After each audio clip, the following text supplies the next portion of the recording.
மாநில சட்டப்பேரவைக்கான பொதுத் தேர்தலில் விடுதலை சிறுத்தைகள் கட்சி மதசார்பற்ற முற்போக்கு கூட்டணியில் போட்டியிடுகிறது. இந்த கூட்டணியில் விடுதலை சிறுத்தைகள் கட்சிக்கு உழவர்கரை தொகுதி ஒதுக்கப்பட்டிருக்கிறது. திமுக, காங்கிரஸ் ஆகிய கட்சிகளுக்கு இடையிலான பேச்சுவார்த்தை, தொகுதி பங்கீட்டுக்கான பேச்சுவார்த்தை காலதாமதமானதால் நாங்கள் தொடக்கத்தில் தனித்து போட்டியிடுகிறோம் என்று அறிவித்தோம். 4 இடங்களில் விடுதலை சிறுத்தைகள் கட்சியின் சார்பிலே வேட்பாளர்களை அறிவித்தோம். ஊசுடு, நெட்டப்பாக்கம், உழவர்கரை மற்றும் ஏனம் ஆகிய 4 இடங்களில் விடுதலை சிறுத்தைகள் கட்சி தனித்து போட்டியிடுவது என்று முடிவெடுத்து நாங்கள் அறிவித்த நிலையில் வேட்புமனு தாக்கல் முடிந்த பிறகு பேச்சுவார்த்தையில் ஒரு முடிவு காணப்பட்டது. அதன்படி எங்களுக்கு உழவர்கரை தொகுதி ஒரு தொகுதி மட்டும் ஒதுக்கப்பட்டது. 16 இடங்களில் காங்கிரஸ் போட்டியிடுவதென்றும் 13 இடங்களில் திமுக போட்டியிடுவதென்றும் ஒரு இடத்தில் விடுதலை சிறுத்தைகள் கட்சி போட்டியிடுவதென்றும் பேச்சுவார்த்தை நடத்தப்பட்டது.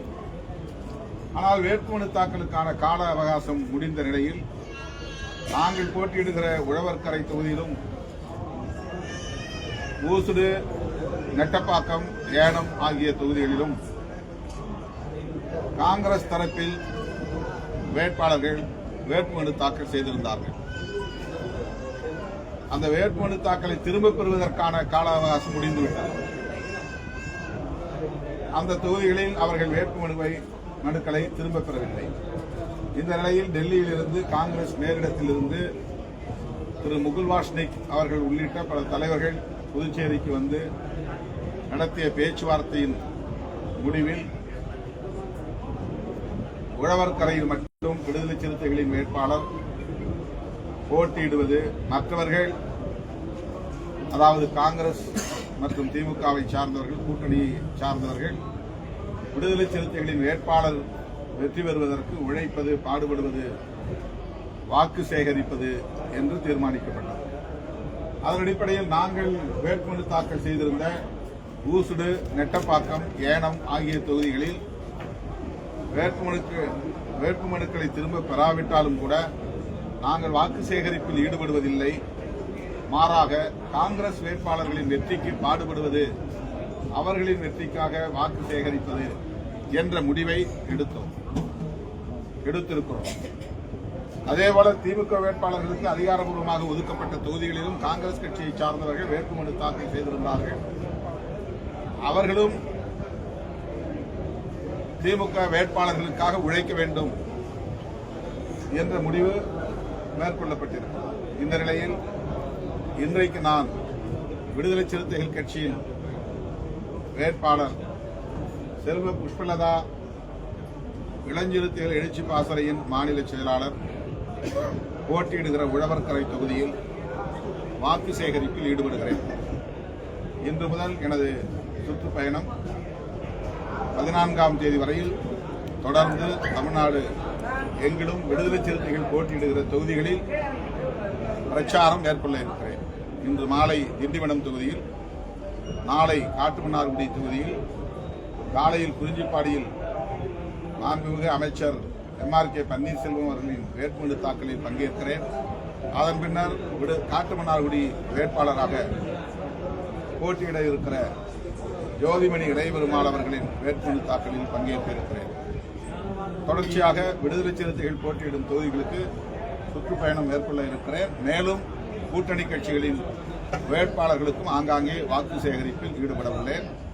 மதசார்பற்ற முற்போக்கு கூட்டணி தமிழகத்திலும் பாண்டிச்சேரியிலும் வெகுமக்களின் ஏகோபித்த ஆதரவை பெற்று ஆட்சி அமைக்கும் என்று பெரிதும் நம்புகிறேன். தமிழ்நாட்டு மக்கள் திராவிட முன்னேற்றக் கழகத்தின் தலைமையிலான அரசு தொடர வேண்டும் என்று விரும்புகிறார்கள். அந்த அளவுக்கு கடந்த 5 ஆண்டுகளில் திமுக அரசு அனைத்து தரப்பாருக்கும் பல்வேறு நலத்திட்டங்களை கொண்டு போய் சேர்த்திருக்கிறது. தமிழ் புதல்வன், நான் முதல்வன் போன்ற திட்டங்களின் மூலம் மாணவ செல்வங்களின் கல்வி தரத்தை, அவர்களின் தனித்திறன்களை மேம்படுத்தி இருக்கிறது. இப்போது தேர்தல் அறிக்கையில் 8000 ரூபாய்க்கான கூப்பன் வழங்கப்படும். அவர்கள் விரும்பிய வீட்டு உபயோகப் பொருட்களை பெற்றுக்கொள்ளலாம் என்கிற உறுதிமொழியை திமுக அறிவித்திருக்கிறது. இவையெல்லாம் எங்களின் வெற்றிக்கு சாதகமான அம்சங்களாக இருக்கின்றன. தமிழ்நாட்டில் மதவாத சக்திகளுக்கு இடமில்லை, வெறுப்பு அரசியலுக்கு இடமில்லை என்பதை தமிழ்நாட்டில் மட்டுமல்ல புதுச்சேரியிலும் உறுதிப்படுத்தக்கூடிய வகையில் மதசார்பற்ற முற்போக்கு கூட்டணிக்கு தமிழ்நாடு மற்றும் புதுச்சேரி மக்கள் பேராதரவை நல்குவார்கள், மாபெரும் வெற்றியை தருவார்கள். புதுச்சேரியிலும் காங்கிரஸ், திமுக, விசிக அணி ஆட்சியை கைப்பற்றும், வெற்றியை பெறும் என்று நான் நம்புகிறேன். மதச்சார்பற்ற ஜனநாயக கூட்டணின்னு பேர் வச்சிருக்கோம். இடதுசாரிகள் அப்படிங்கிறவங்க ஒரு முக்கியமான பங்கு. புதுச்சேரி பொறுத்தவரையும் சாலிட் ஓட் பேங்க். இடதுசாரி கட்சிகள் உங்க கூட்டணியில இந்த முறை இடம்பெறாது, மிகப்பெரிய அளவிற்கு பின்னடைவை சந்திக்கும் அப்படின்னு அரசியல் நோக்கர்கள் சொல்றாங்க. அது பற்றி உங்க கருத்து? இடதுசாரிகளுக்கும் இந்த அணியிலே இடம் ஒதுக்குவது என்றுதான் முதலில் பேச்சு இருந்தது. அதற்கான முயற்சிகளும் மேற்கொள்ளப்பட்டது. ஆனால் இடதுசாரிகளுக்கு கூட்டணியிலே இப்போது இடம் கிடைக்கவில்லை என்பது விடுதலை சிறுத்தைகள் கட்சிக்கும் வருத்தம்தான். ஆனாலும் இது இந்த கூட்டணியின் வெற்றியை பாதிக்காது என்று நம்புகிறேன். இடதுசாரி ஜனநாயக சக்திகள் இந்த கூட்டணியின் வெற்றிக்கு ஒத்துழைப்பு நல்குவார்கள் என்றும் நம்புகிறேன்.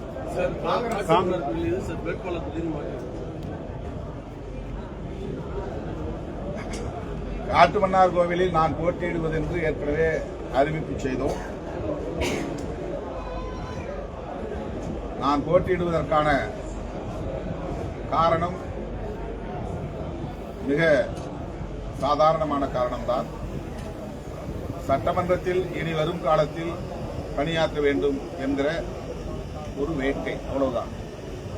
இது பெரிய எந்த அரசியல் உள்நோக்கமும் கிடையாது, பெரிய திட்டங்களும் கிடையாது. நான் ஏற்கனவே விளக்கியிருக்கிறேன். 2001 நான் சட்டமன்ற உறுப்பினராக அடியெடுத்து வைத்தவர்.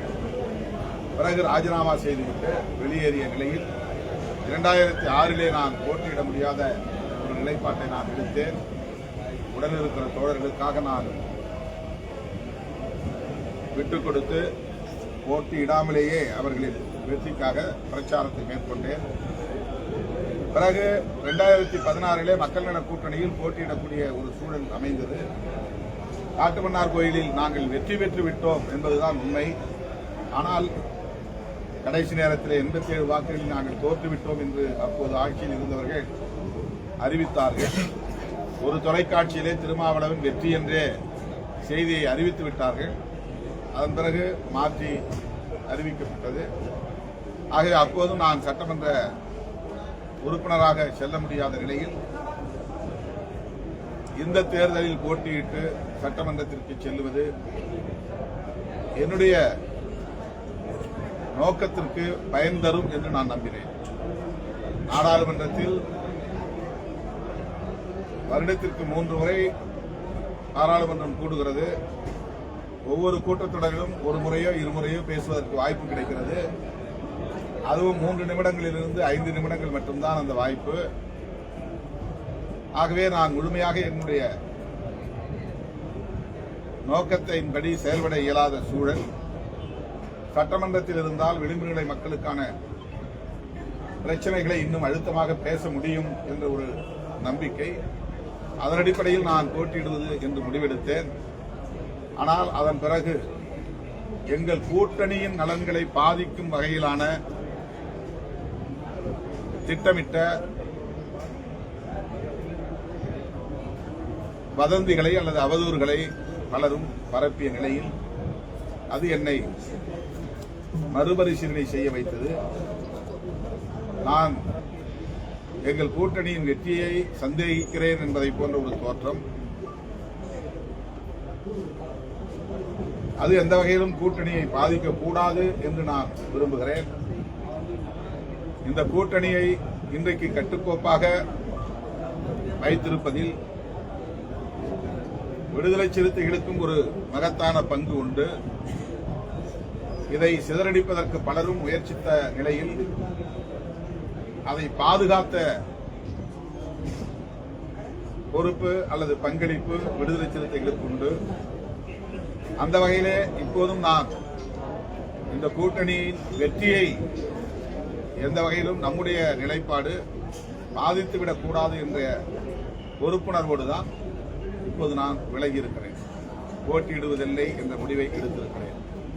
இந்த நிலையில் அந்த பகுதியிலே இன்றைக்கு விடுதலை சிறுத்தைகள் கட்சி ஒரு வலுவான அரசியல் சக்தியாக இருக்கிறது என்றால் அதற்கு முன்பே எங்களுக்கு முன்பே அந்த மண்ணில் அரசியல் விழிப்புணர்வை ஏற்படுத்திய ஐயா இளைய பெருமாளின் பங்களிப்பு குறிப்பிடத்தக்கதாகும். அவர் தேசிய அளவில் புகழ்பெற்ற ஒரு தலைவர், இளைய பெருமாள் கமிஷன் என்கிற ஒரு கமிஷனுக்கான ஒரு தலைவர். இன்றைக்கு வன்கொடுமை தடுப்புச் சட்டம் உருவாக்கப்பட்டிருக்கிறது என்றால் அது அவர் கொடுத்த பரிந்துரையின் அடிப்படையில் உருவானதுதான். அப்படிப்பட்ட ஒரு தலைவர் பிறந்த மண் காட்டுமன்னார்குடி. அவர் உருவாக்கி வைத்த அரசியல் விழிப்புணர்வு தான் இன்றைக்கு திருமாவளவன் மீது அந்த மக்கள் காட்டுகிற பேரன்பிற்கு காரணம். என்னை 3 முறை நாடாளுமன்றத்திற்கு அனுப்பியதில் காட்டுமன்னார்குடி தொகுதிக்கு பெரிய பங்கு உண்டு. அத்தகைய மண்ணில் அரசியல் விழிப்புணர்வை உருவாக்கிய ஐயா இளைய பெருமாளின் குடும்பத்தில் எங்கள் கட்சியை சார்ந்த நந்தகுமார் காலமாகிவிட்டார். அவருடைய துணைவியாருக்கு ஒரு வாய்ப்பு தர வேண்டும் என்று நான் விரும்பினேன். ரூபி எத்தர் என்பது அவருடைய பெயர்.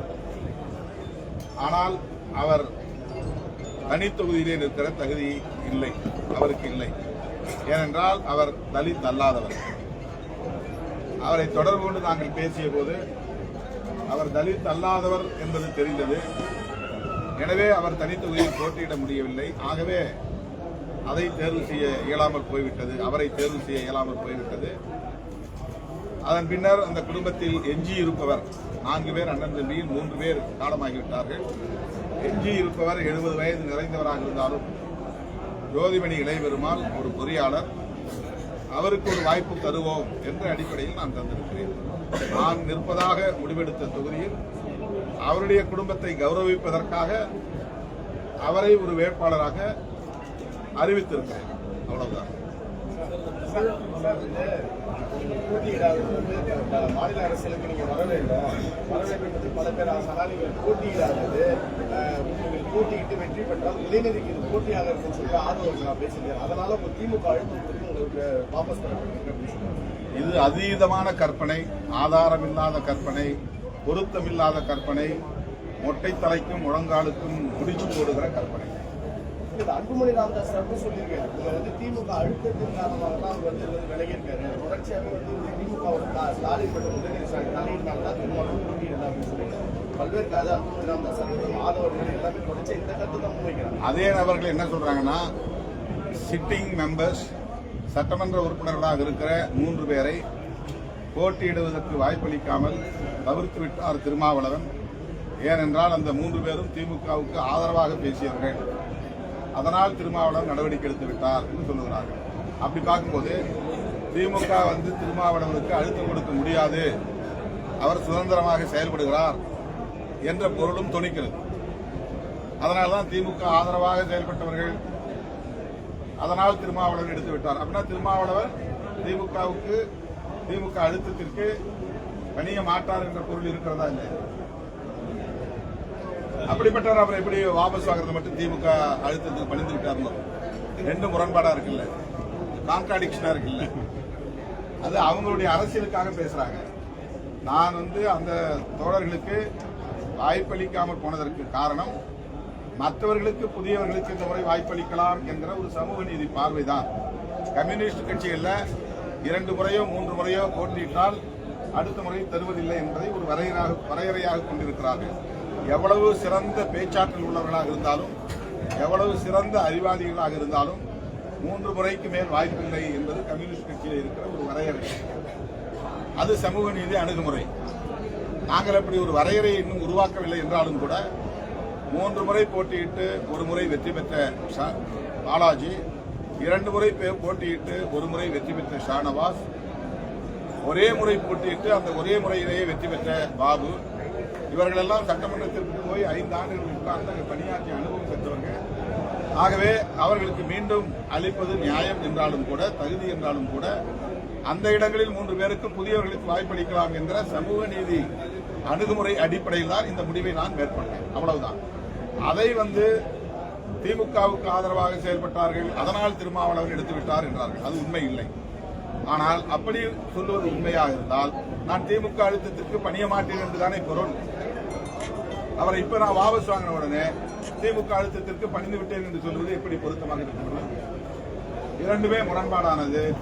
எப்போதும் விடுதலை சிறுத்தைகளை குறிவைப்பது, இந்த கூட்டணிக்குள் குழப்பத்தை ஏற்படுத்துவது எதிர்கட்சிக்காரர்களுக்கான கடமையாக, பொறுப்பாக இருக்கிறது, நோக்கமாக இருக்கிறது. அது எடுபடாது. திருமாவளவர் அப்படிப்பட்ட வதந்திகளுக்கு ஒருபோதும் இரையாக மாட்டார். இந்தியா கூட்டணி என்று கூறப்பட்டுள்ளது. நீங்க போட்டியிட்டால் கூட்டணி நலன் பாதிக்கும் அப்படின்னு சொல்லிட்டு நீங்க ஒரு தேசிய தலைவராக இருக்கிறீங்க, மொத்தமா கூடிய பட்சத்துல ஒரு விமர்சனத்துக்காக நீங்க போட்டியிடலாம் அப்படிங்கிறது அது நமக்கு அதை புறந்தள்ள முடியாதுல்ல. இன்னைக்கு சோசியல் மீடியா ரொம்ப வலிமையான ஒரு மீடியாவா இருக்கு. தொடர்ந்து அவங்க இதையே ஒரு நேரேஷனா கொண்டு போறாங்க. இல்லாத பொல்லாத கட்டுக்கதைகளை எல்லாம், யூகங்களை எல்லாம் ஒரு செய்தியா கொண்டு போறாங்க. அவங்க பேசினாரு, இவங்க பேசினாரு, அதனால திருமாவளவன் தூக்கி போட்டாரு, அவர் டிப்டி சிஎம் வர்றதுக்கு முயற்சிக்கிறாரு, தொங்கு சட்டசபை உருவாகணும்னு நம்புறாரு. இதெல்லாம் அவங்க யூகங்களா இருக்கு. நான் அதெல்லாம் யோசிக்கவே இல்லை. நான் உள்ள போகணும்னு நினைச்சேன், அவ்வளவுதான். இந்தியா கூட்டணி என்று கூறப்பட்டு வந்த நிலையில் தற்போது சட்டமன்ற தேர்தலில் மதசார்பற்ற முற்போக்கு கூட்டணி என்று இப்ப நீங்க தொடர்ச்சியா பேசப்பட்டு வருகிறது. மாநில அளவில் மதசார்பற்ற முற்போக்கு கூட்டணி தான். இந்த மதசார்பற்ற முற்போக்கு கூட்டணியில் இடம்பெற்றுள்ள கட்சிகள் இந்தியா பிளாக்ல இருக்கு. அது தேசிய அளவில் விரிந்து பறந்த ஒரு கூட்டணி. தமிழ்நாட்டை பொறுத்தவரை கலைஞர் காலத்திலிருந்து 2016க்கு முன்பே உருவான கூட்டணி மதசார்பற்ற முற்போக்கு கூட்டணி. இன்னும் சொல்ல போனா நாங்க 2011 அவங்களோட இருந்தோம். அப்பவே இந்த கூட்டணிக்கு பேர் மதசார்பற்ற முற்போக்கு கூட்டணி தான். மாநில அளவில் இந்த கூட்டணி பேர் தான். அதிமுகவுக்கும் அப்படி ஒரு கூட்டணி பேர் வச்சிருந்தாங்க ஜெயலலிதா அம்மா, எனக்கு ஞாபகம் இல்லை. ஆனா அவங்க அதை என்டிஏன்னு இன்னைக்கு எல்லாரும் பிளான் பண்ணிட்டாங்க. அவங்க அதை சஸ்டைன் பண்ணல, அதை அவங்க தக்க வச்சுக்கல. அது அதிமுக கூட்டணின்னு யாரும் பேச மாட்டேங்கிறாங்க. என்டிஏ கூப்பிடுறாங்க. ஆனா இங்க நாங்களும் சொல்றோம், திமுகவும் சொல்லுது மதசார்பற்ற முற்போக்கு கூட்டணி. இந்த கூட்டணியில் இருக்கிற அத்தனை கட்சிகளும் இந்தியா பிளாக்ல, அவ்வளவுதான். புதுச்சேரியில் கூட்டணியில் இருந்தாலும் இன்னும் காங்கிரஸ் அவங்களோட காங்கிரஸ் கேண்டிடேட்டாக தான் இன்னும் பிரச்சாரம் பண்ணிட்டு இருக்காங்க. காங்கிரஸ் சார்பில் கேண்டிடேட் தான் பிரச்சாரம் பண்றாங்க. கட்சிக்காரங்க எல்லாமே பண்றாங்க. அதை காங்கிரஸ் தலைவர்கள் கட்டுப்படுத்த வேண்டும். விடுதலை சிறுத்தைகள் கட்சி ஒப்பந்தத்தை, அதாவது தேர்தல் உடன்பாட்டை மதிக்கிறது. அதனால் ஊசுடு, நெட்டப்பாக்கம் ஆகியவற்றில் நாங்கள் தீவிரமான பிரச்சாரங்களை மேற்கொண்டிருந்த நிலையிலும் கூட அதை அப்படியே நாங்கள் நிறுத்திவிட்டோம். ஊசுடு வேட்பாளராக கரிமா தமிழன், நெட்டப்பாக்கம் வேட்பாளராக அமுதவன், ஏனம் வேட்பாளராக ஸ்ரீனிவாச ராவ், இந்த 3 பேரும் ரொம்ப தீவிரமா மக்கள்கிட்ட வாக்கு சேகரிச்சுட்டு இருந்த நிலையில தான் அப்படியே நாங்கள் அதை ஆஃப் பண்ணிருக்கோம். அதே மாதிரி உழவர் கலை தொகுதியில காங்கிரஸ் சார்பில் அவரை கட்சி விட்டு நீக்கி விட்டதா சொன்னாலும் கூட அவர் திரும்ப கை சின்னத்திலேயே வாக்கு கேட்பது கூட்டணி தர்மத்திற்கு எதிரானது. அதனால திரு பாலன் அவர்கள் அதற்கு பொறுப்பேற்று இருக்கிறார். அந்த மாதிரி காங்கிரஸ்காரங்க யாரும் அவருக்கு பின்னால போக மாட்டோம், கை சின்னத்துக்கு வாக்கு சேகரிக்க மாட்டோம். எங்கள் முயற்சி அனைத்தும் பானை சின்னத்திற்கான வாக்கு சேகரிப்பு என்று அவர் உறுதியளித்திருக்கிறார். கரும்பலகை மன்னிக்கணும், இங்க மட்டும் கரும்பலகை பிளாக் போர்ட், அந்த கரும்பலகை சின்னத்திற்கு வாக்கு சேகரிப்பு என்று உறுதியளித்திருக்கிறார்கள். அந்த வாக்கு காப்பாற்றப்படும் என்று நம்புகிறேன். அடுத்து தமிழ்நாடு கவர்னர், தமிழ்நாடு ஆளுநர் இப்ப நமக்கு நடத்தை விதிகள் நடைமுறையில் இருக்கின்றன, தேர்தல் நடத்தை விதிகள் நடைமுறையில் இருக்கின்றன, மாடல் கோட். ஆனால் அவர் வெளிப்படையாக பிஜேபி மற்றும் RSS அடையாளம் உள்ள இயக்கங்களின் நிகழ்ச்சிகளில் எல்லாம் பங்கேற்கிறார். அந்த தலைவர்கள் எல்லாம் வெளிப்படையாக அழைத்து பேசுகிறார். இது தேர்தல் நடத்தை விதிகளுக்கு எதிரானது. இதை கண்டித்து தமிழ்நாட்டில் இருக்கிற தலைமை தேர்தல் அலுவலர் CEO அவருக்கும் டெல்லியில் உள்ள தலைமை தேர்தல் ஆணையர் அவருக்கும் எங்கள் கூட்டணி கட்சிகளின் சார்பில் புகார் அனுப்பியிருக்கிறோம். அவர் இவ்வாறு செயல்படுவது நடத்தை விதிகளுக்கு முரணானது. அவர் மீது நடவடிக்கை எடுக்க வேண்டும் அல்லது அவரை இந்த பொறுப்பு கவர்னர் என்கிற பொறுப்பிலிருந்து மாற்ற வேண்டும் என்று விடுதலை சிறுத்தைகள் கட்சி இந்திய தேர்தல் ஆணையத்திற்கு வேண்டுகோள் விடுக்கிறது. சார், கலைஞருடைய இறுதி காலத்துல அவர் வந்து சிறை வைக்கப்பட்டார் அப்படின்னு சொல்லி எடப்பாடி பழனிசாமி வந்து விமர்சனம் பண்றாரு. நீங்க எப்படி பாக்குறீங்க? ஸ்டாலின் வந்து சிறை வைத்ததாக அவர் கூறுகிறார். ஊருக்கே தெரியும், உலகத்துக்கே தெரியும், முத்தமிழறிஞர் கலைஞர் அவர்களை எப்படி திரு ஸ்டாலின் அவர்கள் பராமரித்தார். அவரை இன்றைக்கு கொச்சைப்படுத்துவதாக எண்ணிக்கொண்டு முத்தமிழறிஞர் கலைஞர் அவர்களின் புகழுக்கும் களங்கம் விளைவிக்கக்கூடிய வகையில் எதிர்க்கட்சி தலைவர் திரு எடப்பாடி பழனிசாமி அவர்கள் பேசுவது அரசியல் அறம் இல்லை, தர்மம் இல்லை. மறைந்த தலைவரை, இன்றைக்கு வாழ்ந்து கொண்டிருக்கிற தலைவரை கொச்சைப்படுத்துவதாக எண்ணிக்கொண்டு மறைந்த தலைவரை கொச்சைப்படுத்துவது அநாகரிகமானது, அரசியல் அறமற்ற செயல் என்று விடுதலை சிறுத்தைகள் கட்சி சுட்டிக்காட்டுகிறது, கண்டிக்கிறது. சார், காங்கிரஸ் கட்சி வந்து தேர்தல் அறிக்கையில் வந்து தாலிக்கு தங்கம் கொடுப்போம்னு சொல்லியிருக்காங்க. பிஜேபி வந்து 22 சிலிண்டர் வந்து ஃப்ரீயா கொடுப்போம்னு சொல்லியிருக்காங்க. புதுச்சேரி ரயில் நிலையத்துக்கு வந்து மகாகவி பாரதியார் பேரை வந்து கூட்டுவோம்னு சொல்லியிருக்காங்க. இதை நீங்க எப்படி பாக்குறீங்க? உங்க கருத்து என்ன? அதையெல்லாம் விட பாரதிய ஜனதா கட்சி தேர்தல் அறிக்கையில பாண்டிச்சேரிக்கான அரசு லோகோவை, அந்த லட்சணையை மாற்றப் போவதாக அறிவித்திருப்பது ஏற்புடையதல்ல. புதுவை மக்கள் எச்சரிக்கையாக இருக்க வேண்டும். அவர்கள் புதுச்சேரிக்குள்ளேயும் சகோதரத்துவத்தை சிதைக்க பார்க்கிறார்கள். மதவாத அரசியலை உயர்த்தி பிடிக்க விரும்புகிறார்கள். அதற்கான ஒரு அடையாளமாகத்தான் இந்த வாக்குறுதி அமைந்திருக்கிறது. புதுச்சேரி மக்களை கவர்வதற்காக தேர்தல் அறிக்கையிலே பல வாக்குறுதிகளை பிஜேபி அளித்திருக்கிறது.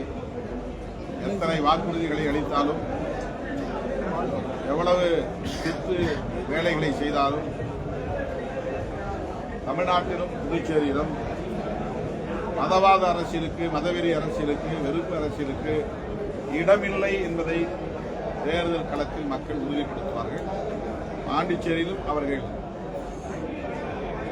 தோல்வியை, படுதோல்வியை தழுவுவார்கள். புதுச்சேரி காங்கிரஸ் கூட்டணி அணுகுமுறை வந்து சரியான தன்மை, வெற்றி வாய்ப்பை தடுப்பு நேர்மையாக நீங்க சொல்லியிருக்கீங்க. வாய்மொழியாக வாபஸ் அவங்க சின்னத்தை பார்த்து வாக்களிப்பாங்கல்ல, கட்சியில் இருக்கவங்க அது வந்து பாதிக்காத. அது வந்து ஒரு டெக்னிக்கல் எரர் தான். அதாவது தவிர்க்க முடியாத ஒரு சூழல். அதை கடந்து நாங்கள் வெற்றி பெறுவோம் என்று நம்பிக்கை இருக்கு. இல்ல, அப்போ கை சின்னத்தில் போட்டிடுறாங்க. கை சின்னத்தில் வெற்றி பெற்றா அது எப்படி பார்ப்பீங்க? உங்களோட அவங்க வெற்றி பெற முடியாது. ஏன்னா காங்கிரஸ் தொண்டர்கள் அத்தனை பேரும் கரும்பலகை சின்னத்துக்கு தான் வாக்கு கேட்கறாங்க, பாடுபடுறாங்க. அப்படி வந்து அந்த மாதிரி அவங்க வந்து எங்களுக்கு எதிராக செயல்பட வாய்ப்பு இல்லை. அதேதான் அந்த அதாவது அந்த என்டிஏல இதனால குழப்பம் இருக்கு எதிரணி கூட்டணியில. அதனால அவங்க வந்து வெற்றி பெற முடியாது, அவங்களால முன்னணி அமைக்க முடியல, குழப்பமா இருக்கு. எப்படி அவங்களால வெற்றி பெற விஜய் என்ன சொல்லியிருக்காரு? தமிழகத்திலே முடிச்சது இந்தியாவுக்குள்ள குழப்பமா இருந்தாங்க, குழப்பமான கூட்டணி தான். ஒரு நல்ல கூட்டணி கண்டிப்பா ஆட்சிக்கு வராது. தமிழ்நாட்டில் அப்படி எந்த குழப்பமும் ஏற்படல. பாண்டிச்சேரியில வந்து பேச்சுவார்த்தை நடத்துறதுல ஒரு காலதாமதம் ஆனதுனால இந்த குழப்பம் ஏற்பட்டுச்சு. அது சீர் செய்யப்பட்டு விட்டது. அதுக்காகவே முகுல் வாஷ்னிக் டெல்லியிலிருந்து வந்தாரு, எல்லாரோடையும் உட்கார்ந்து பேசினாரு. அது சரி செய்யப்பட்டு விட்டது. காங்கிரஸ்காரர்கள் கை சின்னத்திற்கு வாக்கு கேட்க மாட்டார்கள், கரும்பலகை சின்னத்திற்கு தான் வாக்கு கேட்பார்கள். கரும்பலகை சின்னம் வெற்றி பெறும். வாக்கு கேட்க மாட்டாங்க.